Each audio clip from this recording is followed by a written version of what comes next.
Hello student, आपका स्वागत है स्प्लिट स्टडी चैनल पे। जैसा कि आप लोगों को पता है कि ये चैनल बेसिकली इसलिए बना है, किसी भी टॉपिक पर किसी भी क्वेश्चन पे एक कंप्लीट डिस्कशन के साथ आपको बताया जाएगा कि आप किसी भी क्वेश्चन को किस प्रकार से समझ सकते हैं और उसका डिटेल सॉल्यूशन आप लोग किस प्रकार से समझ सकते हैं। इस चैनल के थ्रू आपको बताया जाएगा। आज के लिए टॉपिक है प्रतिरोध, जिसको इंग्लिश में बोलते हैं रेजिस्टेंस। आज का टॉपिक है प्रतिरोध, जिसको इंग्लिश में बोलते हैं हम लोग रेजिस्टेंस। तो सबसे पहले जानेंगे कि प्रतिरोध करता क्या है, प्रतिरोध का काम क्या होता है। तो बेसिकली प्रतिरोध का काम है धारा को रोकना, या हम लोग बोल सकते हैं करेंट फ्लो को रोकना। हम लोग पता है जब भी एक तार के अंदर इलेक्ट्रिसिटी प्रोड्यूस कराया जाता है तो उसमें एक धारा फ्लो होता है, एक करंट फ्लो होता है, जिसको हम लोग ये भी बोलते हैं कि इलेक्ट्रॉन का फ्लो हो रहा है। ठीक, तो उसी को अगर रोकने का काम कोई करता है तो किसका काम होता है, तो प्रतिरोध का काम होता है।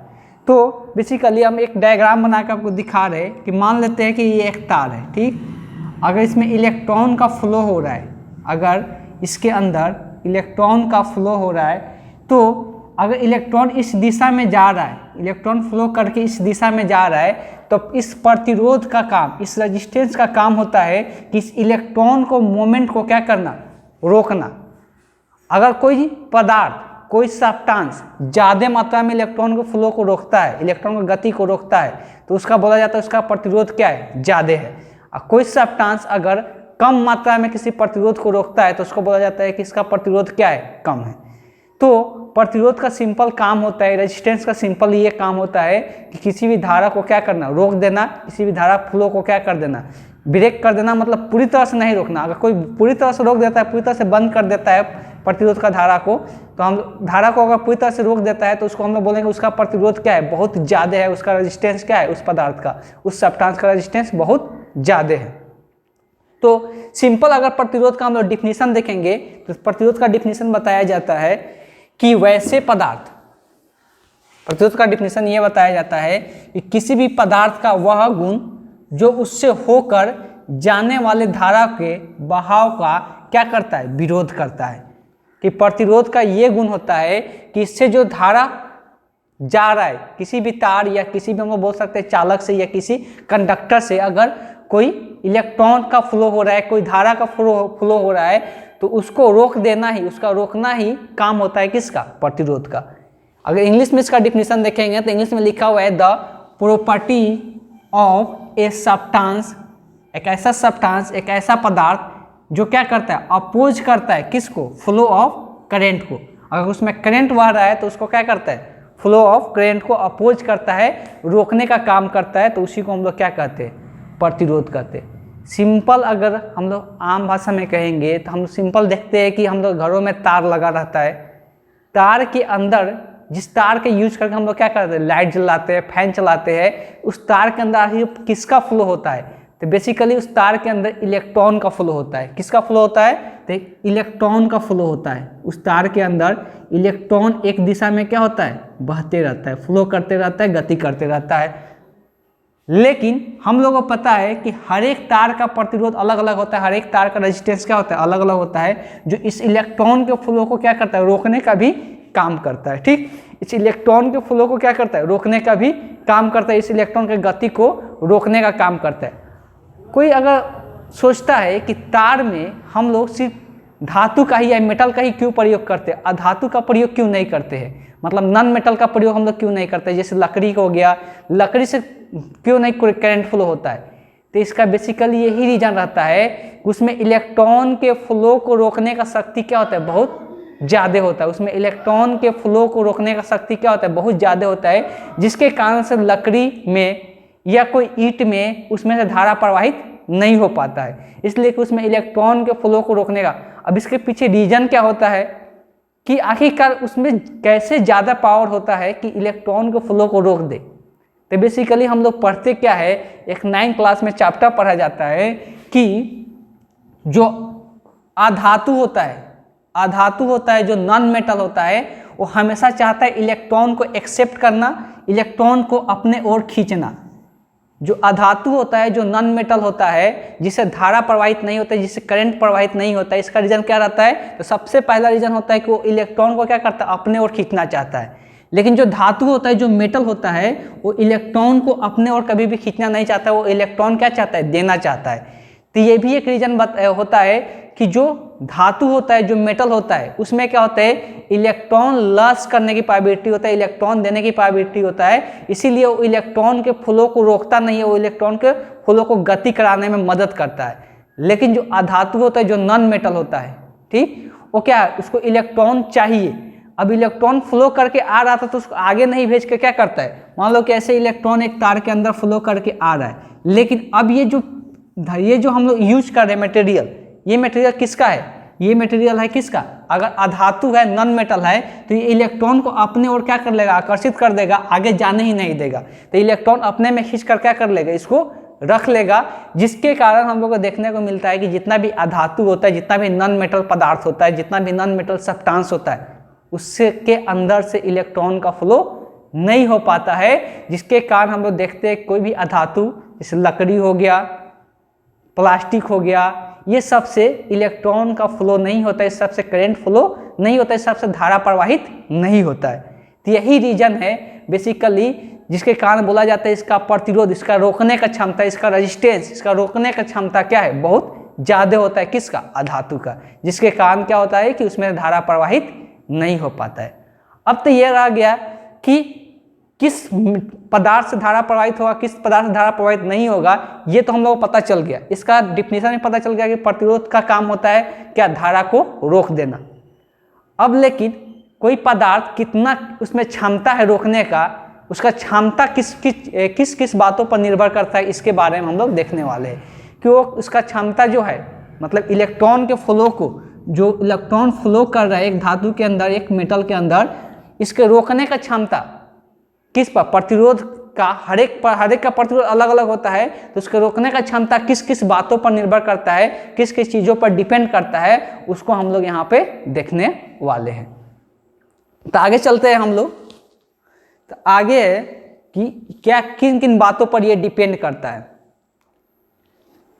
तो वही चीज़ यहाँ पे हम लोग हेडिंग में लिए है कि किसी तार के प्रतिरोध निर्भर करता है, क्या क्या चीज़ों पर निर्भर करता है, उसको हम लोग देखने वाले हैं। The resistance of a wire depends on what things. Wait to 5 second.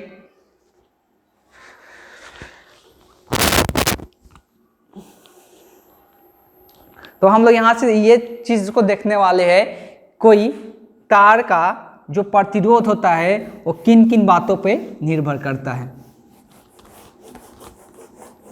तो पहला जो होता है, पहला बात ये है कि ये सबसे पहले हम लोग ये देख सकते हैं कि ये किस पर निर्भर करता है, तो तार की लंबाई पर निर्भर करता है।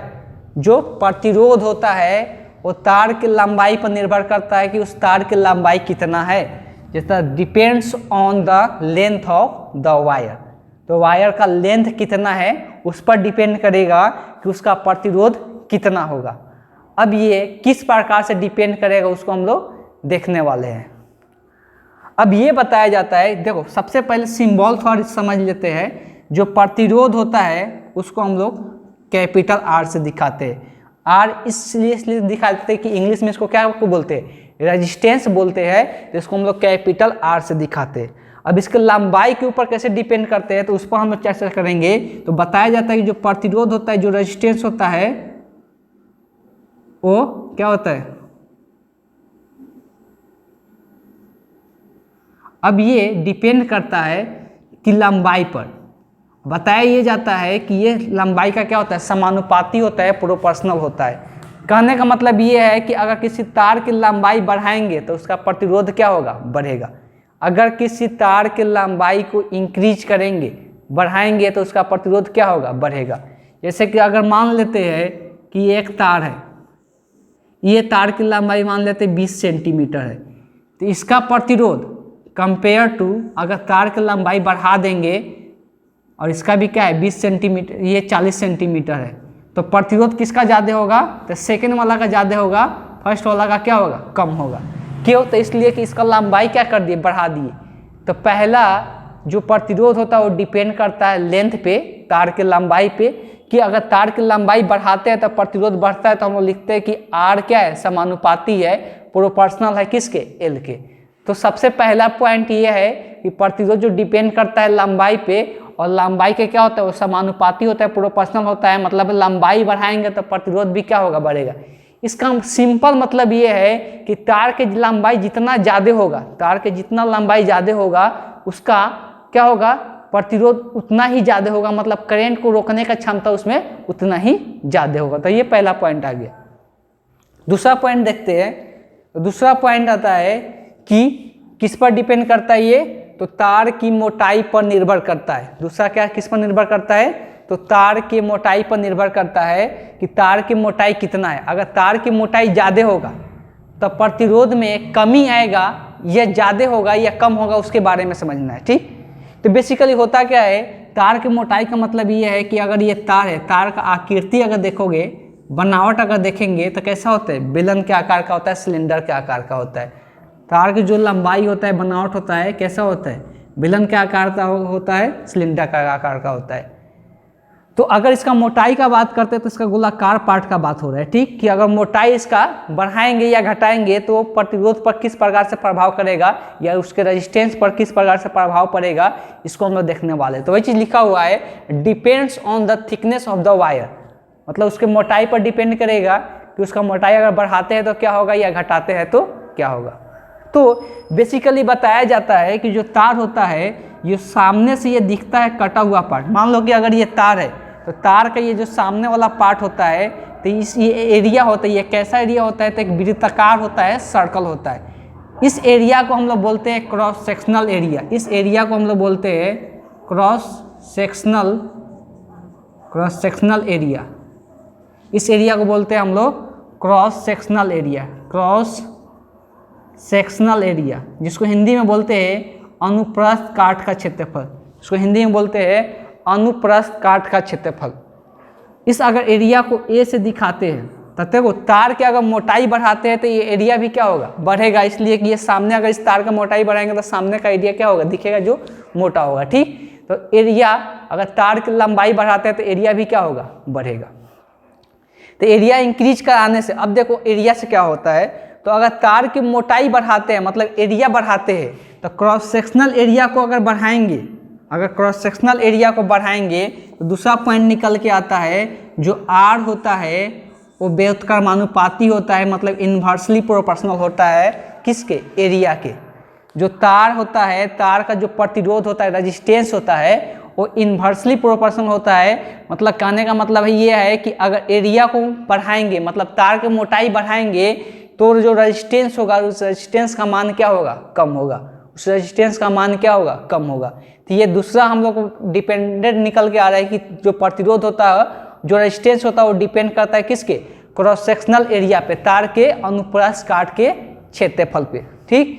तो R समानुपाती होता है 1/A के, और R समानुपाती होता है L के। समानुपाती मतलब डायरेक्टली प्रोपोर्शनल, ये क्या हो गया, इन्वर्सली प्रोपोर्शनल, ठीक है। तो ये दो चीज़ों पर पहले डिपेंड करता है, किसका, किसी तार के, किसी चालक के, किसी वायर का, किसका, प्रतिरोध, रेजिस्टेंस।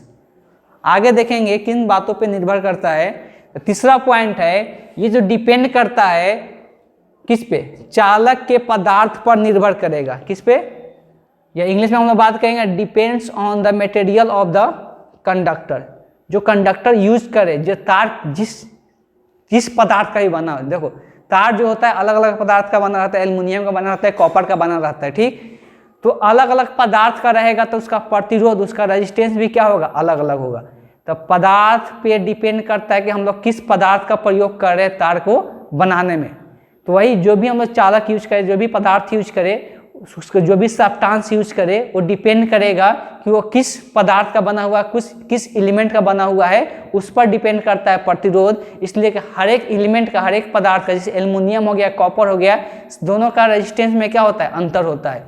कॉपर का रेजिस्टेंस बताया जाता है कम होता है, एल्युमिनियम का रेजिस्टेंस एल्युमिनियम का रेजिस्टेंस जो होता है वो कम होता है, कॉपर का क्या होता है, ज़्यादा होता है। मतलब कॉपर ज़्यादा रोकने का काम करता है, किसको, धारा को, करंट को, ठीक। तो ये तीसरा पॉइंट निकल के आ रहा है कि ये इस पर क्या करता है, ये उस पदार्थ पर निर्भर करता है, जो हम लोग पदार्थ यूज कर रहे हैं, जो सब्सटेंस यूज कर रहे हैं, उस पर डिपेंड करेगा कि चालक का प्रतिरोध। बात करेंगे चौथा पॉइंट, तो ये बताया जाता है कि चालक के ताप पर भी निर्भर करता है कि ताप उसका कितना है। देखो तार जब हम लोग उसमें इलेक्ट्रॉन का फ्लो होता है तो कोई कोई चालक क्या होता है, कोई कोई पदार्थ होता है जो कंडक्टर होता है, तार होता है, वो ज़्यादा गर्म हो जाता है, हीट कर जाता है, तो उसका टेम्परेचर क्या हो जाता है, बढ़ जाता है, जिसके कारण हम लोग को देखने को मिलता है उसका प्रतिरोध में भी क्या देखने को मिलता है। अगर टेम्परेचर बढ़ा मतलब ताप बढ़ गया तो उसका प्रतिरोध भी क्या हो जाएगा, बढ़ जाएगा, उसका प्रतिरोध भी क्या हो जाएगा, बढ़ जाएगा। उसको हम लोग मैथमेटिकली एक्सप्रेशन अलग वीडियो में देखेंगे कि किस प्रकार से कोई तार का प्रतिरोध टेम्परेचर पर डिपेंड करता है, किसी भी वायर का रेजिस्टेंस जो होता है टेम्परेचर पर किस प्रकार से डिपेंड करता है। सिंपली यहाँ पर ये जान लें कि टेम्परेचर बढ़ाने से तार का, वायर का रेजिस्टेंस क्या होता है, बढ़ जाता है। मतलब if temperature is increasing then also increase the resistance. अगर टेम्परेचर को इंक्रीज करते हैं तो रेजिस्टेंस भी क्या करेगा, इंक्रीज करेगा। ठीक, लेकिन ये एक अलग टॉपिक है, लंबा सा टॉपिक है, जिसको हम लोग अलग वीडियो में डिस्कस करेंगे इसके बारे में। ठीक, तो हम लोग चार चीज़ों पर डिपेंड देखें कि जो प्रतिरोध होता है, जो रेजिस्टेंस होता है, वो चार चीज़ों पर डिपेंड करता है। तार के, वायर की लंबाई पे, दूसरा इसके cross sectional area, cross sectional area किसको बोलते हैं, अनुप्रस्थ कट का क्षेत्रफल। ये सामने वाला मान लेते हैं, ये तार है तो इसके सामने वाला जो एरिया दिखता है यही क्या कहलाता है, क्रॉस सेक्शनल एरिया कहलाता है। तो ये क्रॉस सेक्शनल एरिया पर डिपेंड करता है। दूसरा उस पदार्थ पे जो हम लोग पदार्थ यूज कर रहे हैं उस पर डिपेंड करेगा इसका रेजिस्टेंस। और चौथा टेम्परेचर पर डिपेंड करेगा। अगर किसी तार का प्रतिरोध टेम्परेचर ज़्यादा होगा तो उसका प्रतिरोध भी क्या होगा, ज़्यादा होगा। ठीक, अगर यहाँ पर देखेंगे कि R डिपेंड्स कर रहा है L पे, मतलब डायरेक्टली प्रोपोर्शनल है, R इन्वर्सली मतलब व्युत्क्रमानुपाती है, तो दोनों को अगर साथ में लिखते हैं, दोनों को अगर साथ में लेते हैं तो क्या देखने को मिलता है कि R समानुपाती होता है L/A के। हर एक जगह ये बात बताया जाता है कि R अगर समानुपाती है, अगर इसको हम इक्वल साइन से रिप्रेजेंट करें तो एक नियतांक आता है, एक कांस्टेंट आता है, जिस कांस्टेंट को हम लोग यहाँ से दिखाते हैं रो से, रो L/A। यही रो जो होता है पदार्थ के प्रकृति पर निर्भर करता है कि हम कौन सा पदार्थ यूज करें। इसलिए कि ये जो रो होता है एक नियतांक आता है जिसको हम लोग प्रतिरोधकता कहते हैं। ठीक, प्रतिरोधकता कहते हैं, जिसको इंग्लिश में रेजिस्टिविटी कहते हैं। ये डिपेंड करता है हर एक पदार्थ पे। यह हर एक पदार्थ का ये जो रो का मान होता है वो अलग अलग होता है, ये जो रो का मान होता है वो अलग अलग होता है। तो ये अलग अलग पदार्थ पे डिपेंड करता है। तो वही ये तीन चीज़ों पर निर्भर करता है। प्रतिरोध जो हो गया वो तीन चीज़ों पर, रेजिस्टेंस जो हो गया वो तीन चीज़ों पर निर्भर करता है। एक तो पदार्थ के, कौन सा पदार्थ यूज कर रहे हैं उसके रेजिस्टिविटी पे, या हम लोग बोल सकते हैं प्रतिरोधकता पे, और दूसरा उसके लंबाई पे, और तीसरा उसके किस पे, क्रॉस सेक्शनल एरिया पे।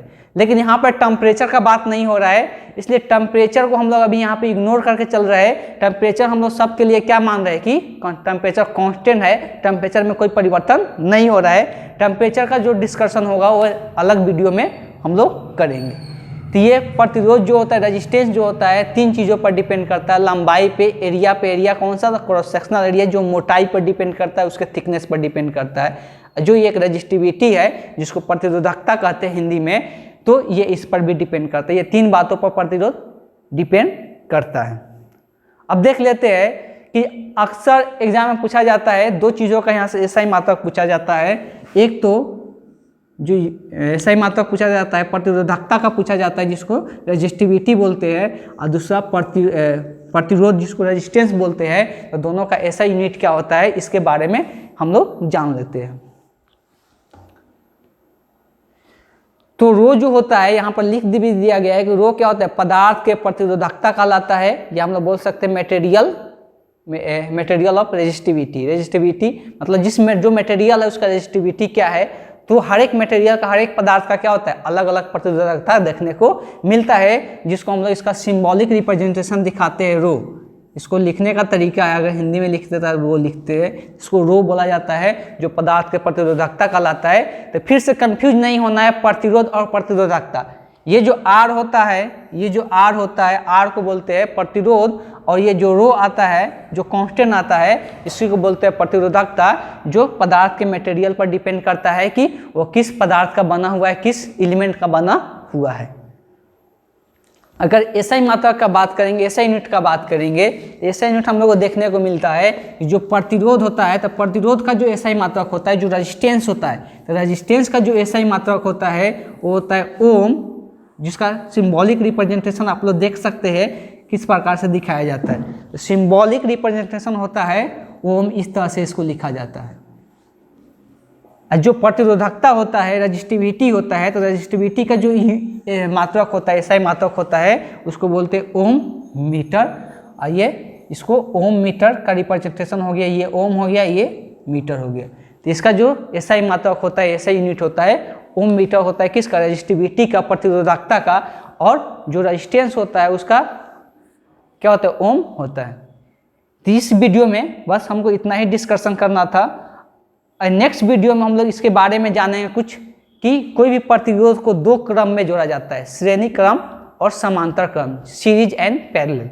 तो उस क्रम को हम लोग समझेंगे। लेकिन इस वीडियो के लिए इतना ही रहने देते हैं। अगर आपको किसी प्रकार के भी डाउट हो, किसी भी टॉपिक पे, किसी भी सब्जेक्ट पे, किसी भी सब्जेक्ट का किसी भी टॉपिक पे, आप बेझिझक बता सकते हैं, बताकर अपना सॉल्यूशन पा सकते हो विथ वीडियो सॉल्यूशन इस चैनल पे। और भी डिटेल में एक एक स्टेप द्वारा आपको समझाया जाएगा किसी भी क्वेश्चन का सॉल्यूशन को। तो आज के लिए इतना ही रहने देते हैं। Thank you for watching.